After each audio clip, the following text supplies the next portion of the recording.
Everybody, this is Module 2, Part 2, HBS 50HC.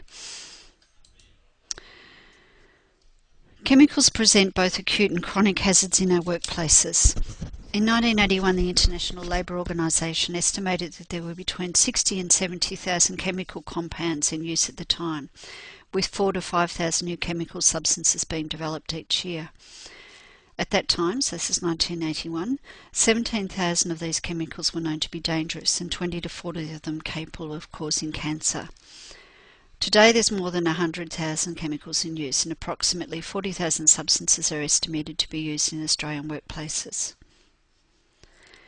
Many other substances are encountered outside the workplace which give rise to non-occupational exposures.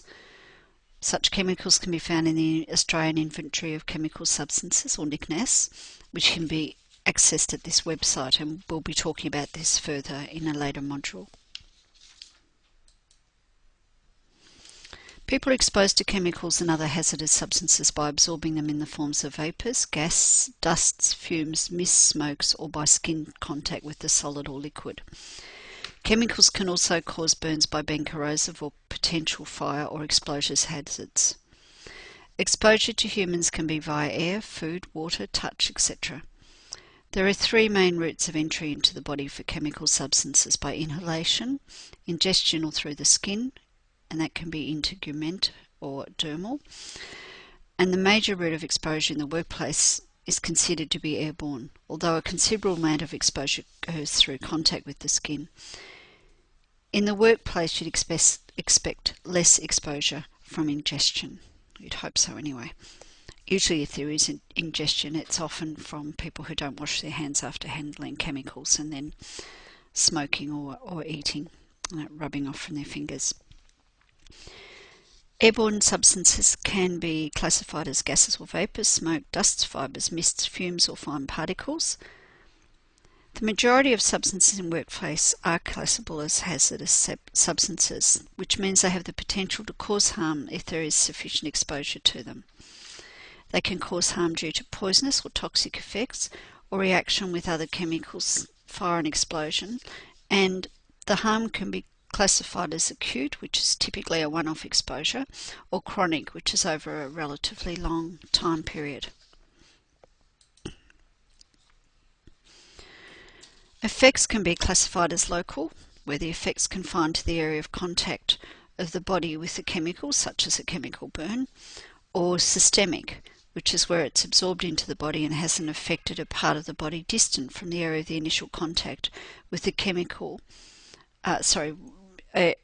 distant from the initial contact with the chemical. Some substances are so hazardous they are prohibited or restricted for use by law, such as chemicals like organochloride, pesticides, and certain types of asbestos or other carcinogens. Ottoboni in 1991 said all substances can be hazardous if one is exposed to sufficient quantities of them, and it's the dose that makes the poison. And for example, water can also be hazardous if you have too much of it. The physical forms of hazardous substances include solids, which may be present as bulk solids, dust, fumes and smoke.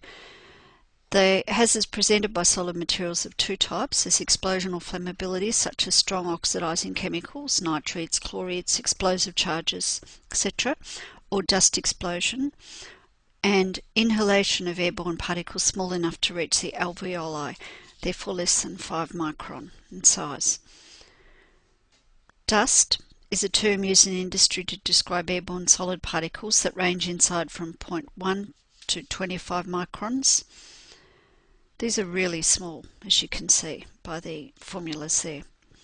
Dust may be generated by processes such as grinding, detonation, striking, and by breaking up of materials by heating and cooling.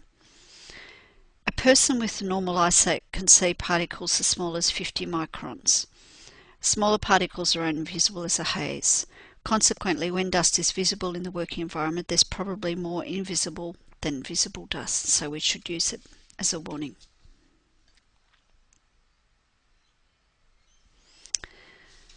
Fumes are formed when a material from a volatile, sorry, vol, vol, vol, ah, sorry. Fumes are formed when a material from a volatile solid condenses in cool air.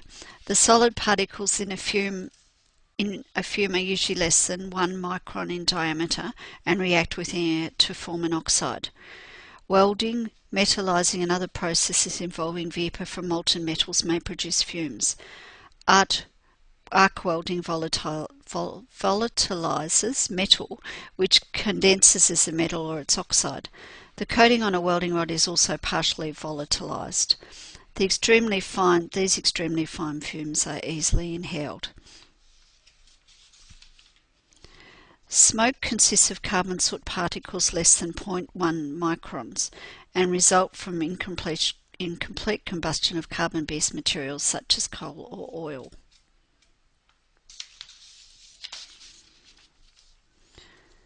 Liquid forms of a chemical are relatively safe unless direct contact occurs through immersion, spillage or spraying. Liquids, however, present a hazard when their vapours ignite. Mists are suspended liquid droplets generated by condensation of liquids from the vapour state to the liquid state or by the breaking up of a liquid into a dispersed state, e.g. by splashing, foaming or atomizing. Examples are the oil mists produced during cutting and grinding operations, acid mists from electroplating, acid or alkali mists from pickling operations, paint spraying and condensation of water vapour to form fog or rain. Gases are a state of matter in which the molecules naturally exist further apart than the molecules of a liquid or a solid. Gases present a hazard when they are compressed into tanks or when an inert gas replaces oxygen in the atmosphere to create an oxygen-deficient environment. Vapours are volatile forms of substances that are normally in the solid or liquid state at room temperature and pressure. The atmosphere has a high water content in the form of vapour. This water vapour comes from the evaporation of liquid water held in the sea, lakes, rivers, etc. All liquids open to the atmosphere will evaporate and fill the air above the surface. Petrol, oil and alcohol all have high vapour pressures which cause the air around the liquid form to be rich in the vapour of these materials. The vapour pressure of a liquid is the pressure of the vapour above the liquid at the point at which the condensation of the vapour begins. The higher the vapour pressure, the greater the amount of vapour in the atmosphere. The vapour density is the weight of a volume of pure gas compared to the weight of an equal volume of dry air. It's calculated as the ratio of the molecular weight of the gas to the average weight of air. A vapour density less than 1 means that the gas is lighter than air and will rise in a calm atmosphere. A vapour density greater than 1 indicates that the gas is heavier than air and will fall to the floor. Gases with vapour densities greater than 1 are dangerous because they will fill low-lying spaces such as cellars and basements. Vapour density is greatly affected by temperature. As the temperature increases, the vapour density decreases, and this poses a problem by excluding oxygen, or if flammable, it may travel considerable distances to a source of ignition and flash back to the source.